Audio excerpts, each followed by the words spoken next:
amigos, amigas, friends, my friends, everybody. You know who this is? Of course, this is Thunder Rosa. And I want to introduce to all of you guys, all of you, this absolutely amazing channel. This is the Dre 41 Gaming channel. And if you haven't seen this, guys, you are watching Dre 41.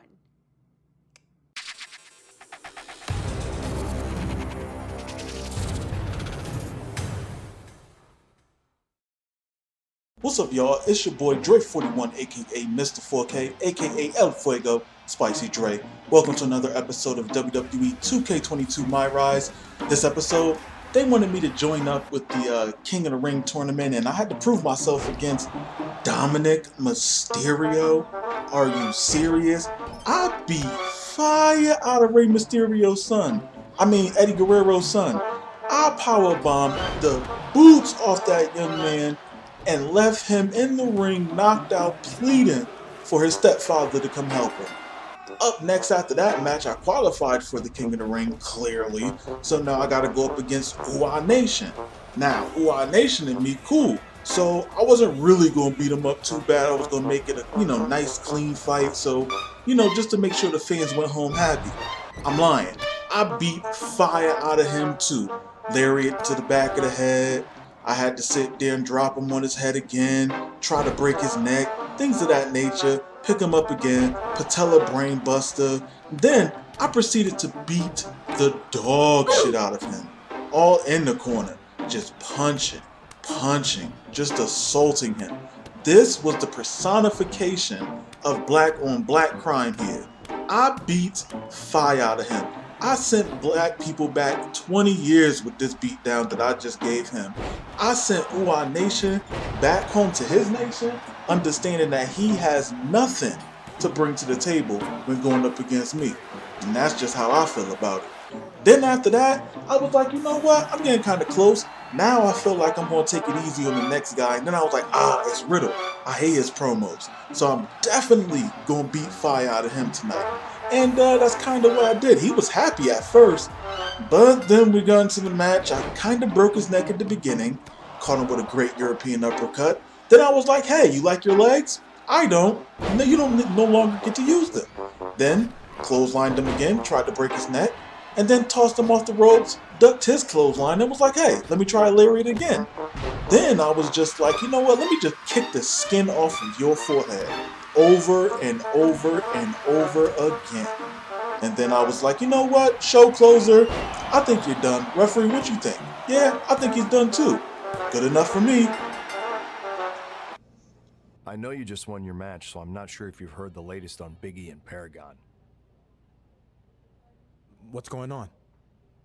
Well, after Biggie beat Paragon, they got into a fight backstage, and he was injured. He can't compete tonight or anytime soon. That's awful, but not surprised with Paragon involved. Am I gonna face... No, that wouldn't be fair. I did have someone volunteer to fill in. They're a future Hall of Famer, but they've never been King of the Ring. But this wouldn't be fair either, since they'd be completely rested. I don't want to be handed this crown on a technicality. I want to earn it in the ring. So I don't care who it's against or how rested they are. I'll do it. All right. Later tonight in the King of the Ring finals, you're going to face the Viper, Randy Orton. Good luck. I really wasn't paying attention to what Scrap Daddy was telling me, something about someone getting injured. I didn't really care much because, number one, I'm in the finals of the King of the Ring tournament. I'm going up against Randy Orton, who's injury prone, and I kind of promised myself I was going to take it easy on him until I found out, I really don't want to. So I decided to try to injure him with every single move I have in my arsenal. First one being a burning hammer. Looks like you could break someone's neck with that. Wasn't really successful that time, so I was like, hey, patella brain buster. That might injure his head and his neck. That didn't work so much, so I decided to go a little simplistic with it in a regular vertical suplex. Those things hurt people every single day in people's backyards. Lariat to the back of the head didn't get the job done, so I was like, hey, going to the burning hammer again, and then powerbomb him off the top ropes. That was able to help me get the victory as the referee, who looks a lot like Dawkins, got the 3 count for me. Then I was able to win the King of the Ring and disappoint all the fans of Randy Orton, which really makes me happy to know that he's going home empty-handed. Hey, you got a wife and kids, be happy you have them. You don't need to win every single match. Sometimes you're a winner outside the ring rather than inside the ring. So now since I'm King of the Ring, I get to rule over WWE the way I see fit, or until Vince McMahon dies, one of the two. After that, bum-ass Corbin, who should be Happy Corbin, but for whatever reason he's King Corbin, decided to challenge me because I'm king. Why did he want to challenge me? Because he wanted White Milk to come and attack me. So Clear Guy decided to attack me from behind with orange hair. Slammed my back into the apron, which really did hurt. I felt like he could have paralyzed me, but I was still able to move my legs, so everything was cool with that. Didn't really have an issue. I hit up Black Twitter and was able to get in contact with Booker T, so we decided to take him on in a tag team competition, the Battle of the Kings, where this tag team match took way too long, and with a basic clothesline, I was able to defeat Sheamus and get the victory. The referee counted for the 3, and I was very happy with the match. I did really good. Me and Booker T are best friends now, and we're gonna go to each other's cookout on the weekends. After that, he wanted a rematch. And I was just like, you know what? Not really interested in giving a rematch, so hey, let's do it in a hardcore one-on-one match. So Baron Corbin, or Bum-Ass Corbin, or King Corbin, whatever one, this game is very strange, decided to come into the match and say, you know what, I'm gonna bring Sheamus with me. I said that doesn't matter, I'm gonna beat the hell out of you, and I'm gonna punch you a lot, which I went to go do. Punched him a lot of times in the corner. He didn't really like defending himself. So I was like, I'm gonna stop, and then I'm gonna hit you with the Burning Hammer. The Burning Hammer happened, his neck didn't break, so I decided to continue to beat him with a Brain Buster and a Patella Brain Buster.